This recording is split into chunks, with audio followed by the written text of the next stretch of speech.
of Wednesday, October 9th, 2019. First, we'll begin with public comments. Any public comments today?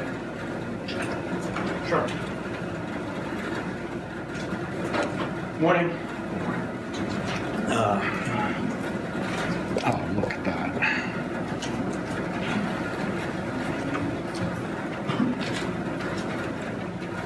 My name's Rich Garella, as you know by now. Wow. Just wow. Friday morning, the sample ballots went up. I know folks here have seen the sample ballots that went up. Well, you might remember that the justification for these machines that cost $15 to $20 million more than anything else, the main justification that was always given is that they're full-face machines, that they're familiar to Philadelphia voters. All the candidates, the whole ballot is on one screen, just like the old machines. Here's a little piece of information from the City Commissioner's office. It says, 32-inch full-face voting surface, all candidates will be displayed on one screen. That's the justification for spending 15 or 20 million extra dollars on this giant screen, $8,000 a piece machine. It's not that it's more verifiable, auditable, more accessible. It's not that it's cheaper, that's for sure. It's because it's got a look and feel that's familiar to Philadelphia voters because it's full face. So guess what? It's not full face. You have to page between screens. The very thing that this machine is supposed to avoid, it can't do. The one justification for this incredible expense, it can't do. So my question here is not really to the members of the board, since one of you was excluded and the other two don't really seem to have any active role at all. My question is to Nick Custodio, who seems to be running this whole show and has been for a little while. And this is a public sunshine meeting, and he's certainly legally allowed to answer. There's no problem with that. So, but my question, Nick, is, were you disappointed when you realized that the whole ballot wouldn't fit on one screen? That was a question, not a comment. Yeah, so my question is part of the comment. I can put my sentences in whatever form I feel like. I can't make anybody answer. We ask that you limit your comments to 2 minutes. We're at 2.5. If there's anything else you'd like to say, we're happy to hear. Okay, well, I just wonder, now that it's clear that the XL can't fit a Philadelphia ballot on its screen, my comment is I would like to know what the justification is for paying $15 to $20 million and what the reasons were that drove this crazy decision that is taking $15 to $20 million out of Philadelphia taxpayers' pockets and endangering our elections. What is the reason? What is driving this decision? Because it certainly isn't election integrity. It certainly isn't getting the best value for taxpayers. From the very beginning of this process, there has been one goal and one goal only, which was to make this contract for the ExpressVote XL happen. Everything that has been done for this one goal. It had nothing to do with getting best value, and I would like to know why. Thank you for your comment, Mr. Will. You're welcome. Next speaker. Any other comments? Come on up, please.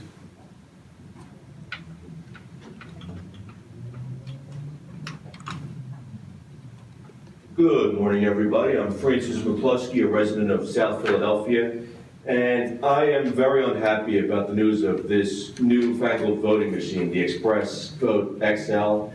I've heard that our ballot will have to pass through the printer twice, which leaves our votes vulnerable to being changed or voided, and these machines are very hackable.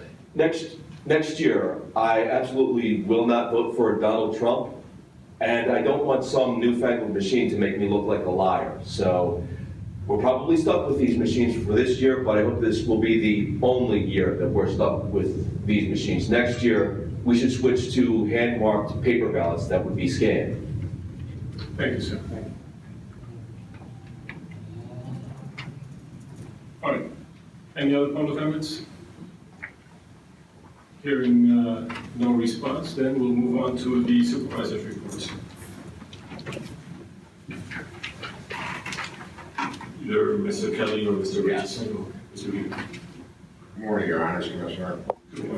As of today, the county board received 1,919 absentee applications, 585 civilian applications, 625 alternative applications, 78 civilian overseas, and 14 military applications for the November 5th general election. On September 16th, the online applications became available for the first time in Pennsylvania, as we know. And so far, we have processed 617 online applications, which kind of exceeded our expectations anyway, and it looks like it's doing pretty good. On Tuesday, October 8th, yesterday, we sent out 1,506 ballots at the Central Post Office in Southwest Philly. Today, we'll be sending another 413, plus whatever we get in this afternoon. The staff at the county board is processing all applications received for mailing. According to the election code, we have 48 hours to turn over an applicant's ballot. And right now, we're turning everything over in less than 24 hours. Actually, the overseas and military that come in by email and fax, we're probably turning, they're probably getting their ballot within an hour, 2 hours. It's during working hours. You know, when I come in the morning, there's emails there, so we don't send it out in the middle of the night, but they do get it within an hour. So we're doing pretty good, and we're all caught up as far as that's concerned, so that's about it. Thank you. Good morning, Commissioners, Commissioner, and Your Honors. Okay, for the election cycle to date, we processed 110,424 applications, of which 18,400 were paper. At the deadline on Monday, we received 2,639 applications, and that was including yesterday's mail as well. So, for the units, the imaging unit is up to date processing applications. They're up to 9/8/19 with proofing and corrections. They're currently assisting the data unit entering the paper applications that we received on Monday. And the data unit, like I said, has 2,639 apps that need to be cited, batched, and processed. 9,875 of the apps have been proofed. The document unit is assisting in citing the apps, and they're still checking the mail. They've also sent out 88,639 ID cards. All missing information and missing signature letters have been sent to the voters. And the correspondence unit is up to date, pulling deceased and duplicate registrations. And as of today, we've had done 671 voting demonstrations. That's it. Thank you. Any other supervisors' reports? Polling place, I don't know if anybody's here for a polling place conflict. Is there anyone here regarding a polling place conflict or opposing the proposed movement of a polling place? Come on up, sir, please, and state your name. And, I thought where there was no place to go. I was just checking to see, ours is being moved, Ward 15 Division 1 and 2. Okay, and Just to, oh, okay. That's, do you have a question or comment about I that? was just wondering why it's being moved and why, well, I understand. Come on up, Okay. please. Yeah. I need you to state your name too. Okay, it's Daniel Callahan. I just wondered, I got a letter Monday saying that they're going to move from near 27th Street all the way down to 22nd Street. And I was wondering why it was so late in coming. I mean, we have to have a ramp, is that what the problem is? It's for the machines probably, to make it accessible for the machines. Hold on a second, this is not a group conversation, there's one speaker at a time. Sir, we have your name. I'm Bill Greenlee. I'm the Democrat Board Leader 15. Great to see you, Mr. Green. The honors, Commissioner. What's the ward and division again? 15 and Division 2. All right. So why don't we address that one first? Yeah, I just wanted to, wonder if it's just going to be a one-time thing and next May, we go back to our old one, if we get the ramp, and how are our voters in that division 1 and 2 getting to know where they have to go now. I talked to a few of them, and they had no clue what was going on, even with the machines. They didn't even know there was new machines coming in. So that's why I was here, just to see if it's just going to be till this election's over and next May it goes back, and how we get to let the people know in our ward division. All right, so as part of new business, we're going to call up Mrs. Stroman, who's going to talk about polling place changes, and I see that that's item number 1 on the list. Okay. All right. Sounds 15-2. 15-2.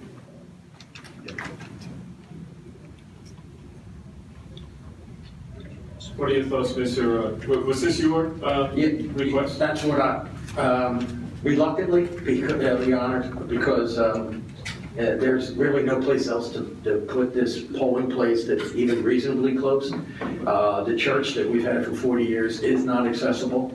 We've done everything we could to try to make it so, but it just would not meet the ADA compliant process. So to answer the gentleman's question, I think unfortunately it's going to stay at H. Martin. We are also looking in there was 2 divisions that vote there. The other is 15-1, which I happen to live in, and we are still, as of this minute, looking for another place there because H. Martin would be extremely far for the 1st division. So, but the commissioners have worked with us very closely, Stroman and everyone, and this is the best place I think we can put 15-2, given the circumstances. It sounds to me like there's a water leader request in order to make it ADA compliant, and therefore it's probably going to be there for the foreseeable future, I guess, unless I'm told. Unless we can find something else, but I don't, there just aren't places available. Our places become too rich, Your Honor. There's no place to put it.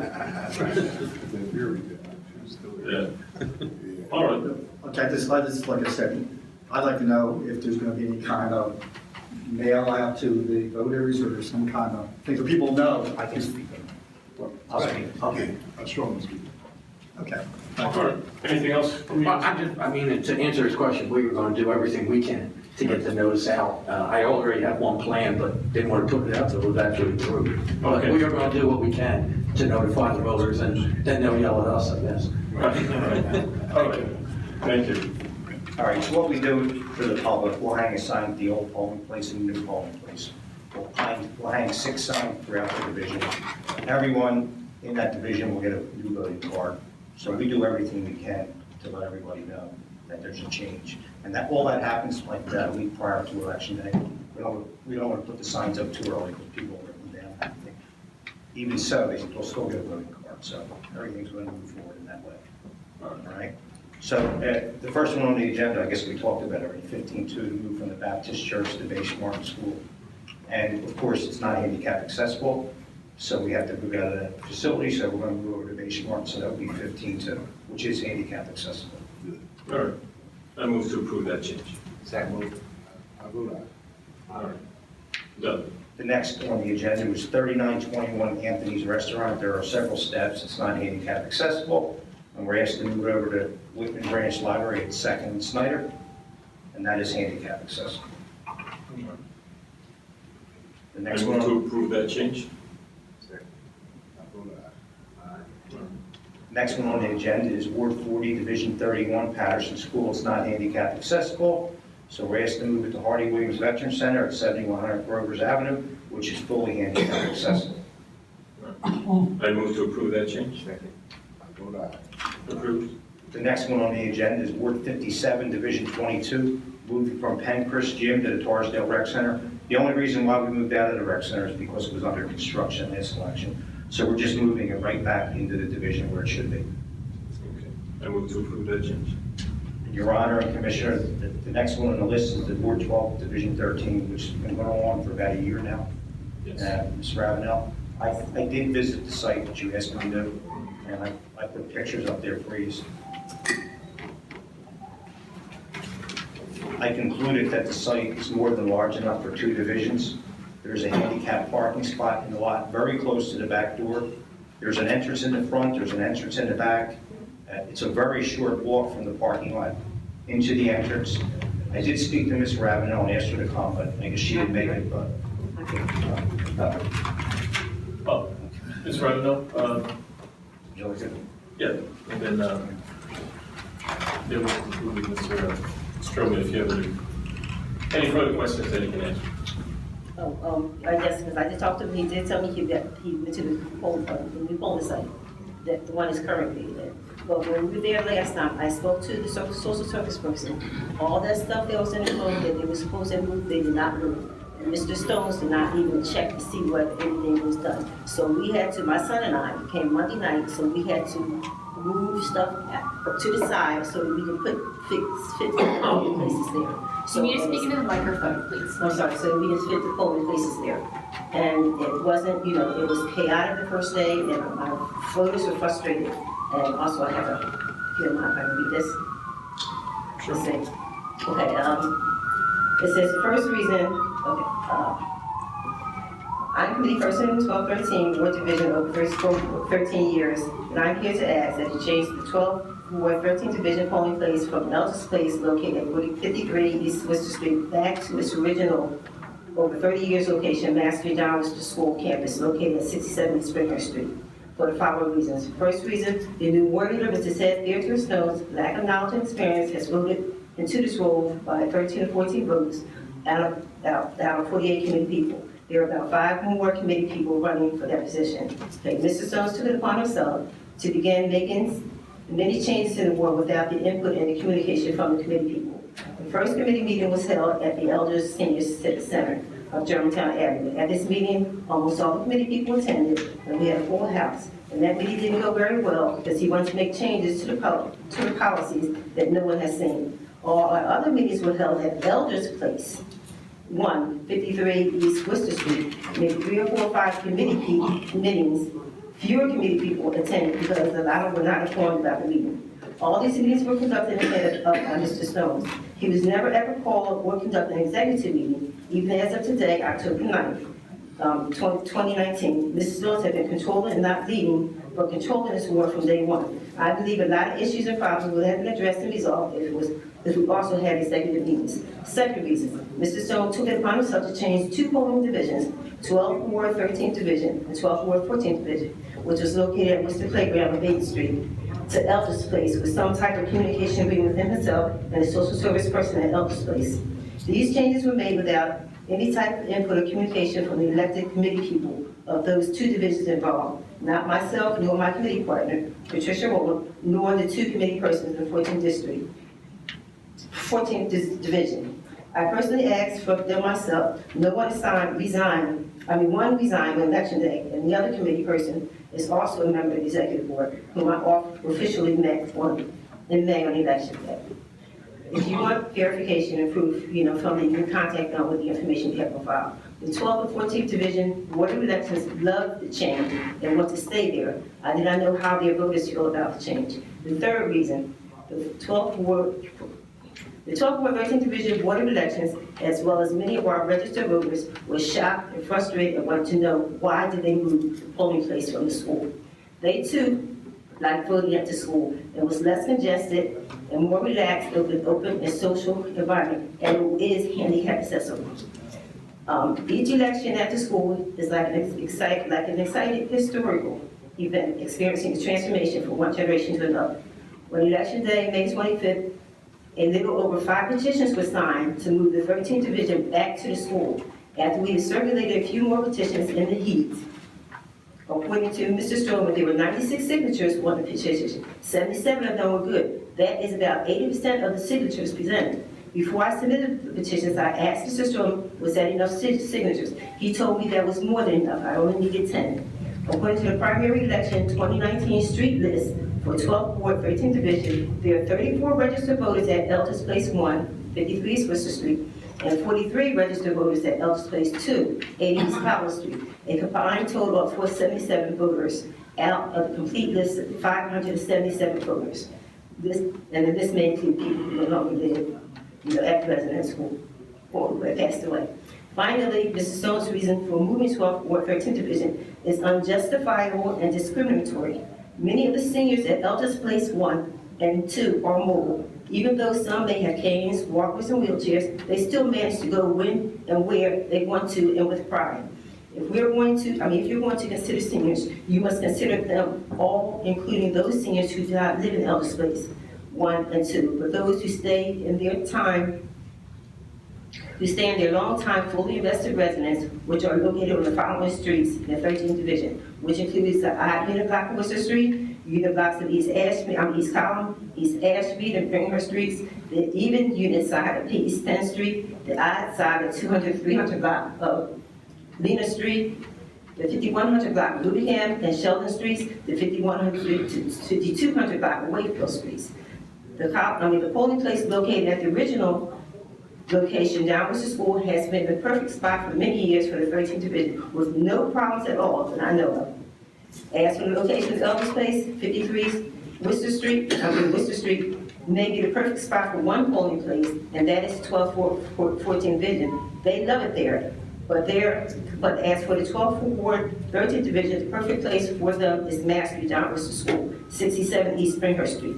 It is handicapped accessible, even though it has 2 entrances, maybe about 25 feet apart from each other. It's beautiful atmosphere, spacious inside and outside, in case weather is bad. If voters from Elder Place want to vote where they can still vote via provisional ballot at Elder Place.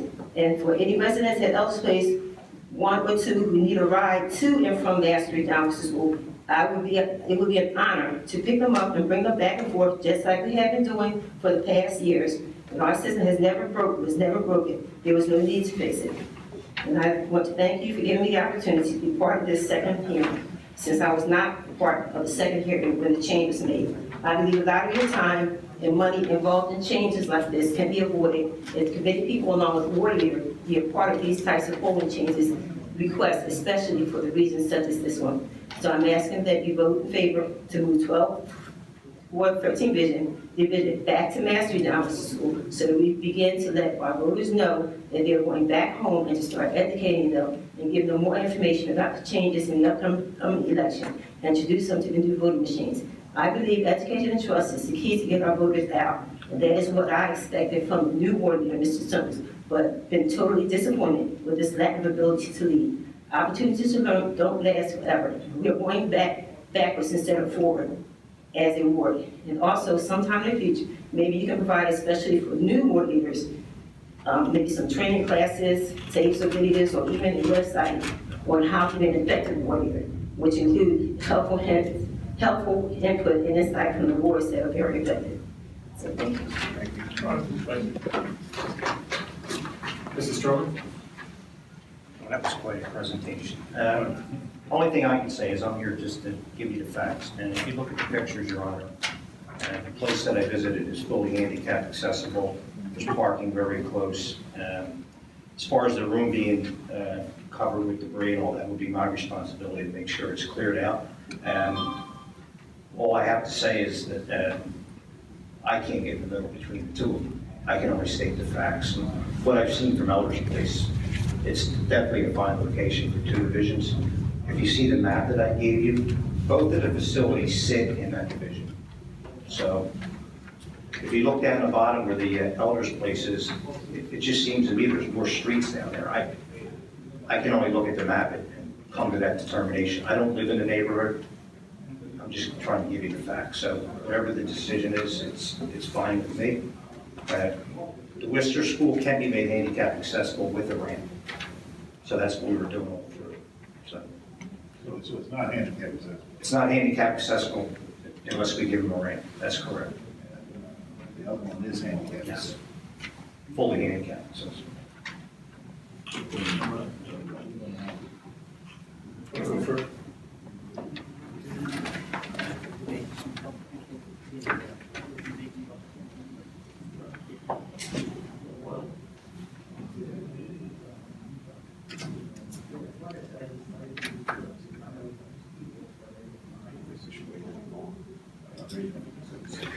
This is an open meeting. Could you, if you're conferring, could you speak up so we can hear what you're conferring about, including everybody who is conferring up there? This is a sunshine meeting. Please don't discuss inaudibly. Don't give a speech. Why don't you do your job properly? it gets a little distracting with your disruption, all right? You're disrupting the rules. Follow the rules. Anyway, Could you repeat your discussion? Thank you. to repeat We the were discussion. discussing whether to take a vote or not, period. Exactly. Now you're well informed. All Just right. say it out loud, that's Now, all we're asking. Just do your job according to the rules. That's all we're asking. All right. Despite the continued outbursts, Mr. Commissioner Clark, I think we should go with the handicap assessment. I agree. I agree. All right. So I move to approve the proposed change. Yes. All right. This is. We're talking about 1213. That's it. He's going to the handicap assessment, please. Charter With the map. With the map. Pardon? Your Honor, that would be a change, basically stay where it's at. Okay. Right. Okay. You the That is violate. correct. Thank you for the correction. Okay, so What what can I? we're approving, is my understanding, is that the polling place be where it is handicap accessible. That's my understanding. Is that your vote, Commissioner Clark? Yes, it is. Is that your vote, Judge Furlong? That Excuse is me. my vote as well. Okay, excuse me, I opposed to, is it, at Worcester, we've been handicapped accessible for years. We made up. Yeah, And it's a one small ramp that goes into Worcester School, and it has been like that for years. Ms. Ravenel, we heard your statement and we've considered it. But I think y'all being And I so, think I that's the think you're decision. being, I don't think y'all listening to the voters. All right. And we have been handicapped accessible. We've made our decision. And Thank you. I haven't been action using whatever, because I feel as though y'all are being disrespectful, y'all are being Just to y'all be are clear, not the being vote is to fair. keep it at the location that it is now, which is. And I think y'all are voting against, according to a ward leader who doesn't even know. Which our is handicap voters. accessible. All right? Okay. That looks like the last item on our agenda today. Now we'll adjourn to executive session for personnel grievance here.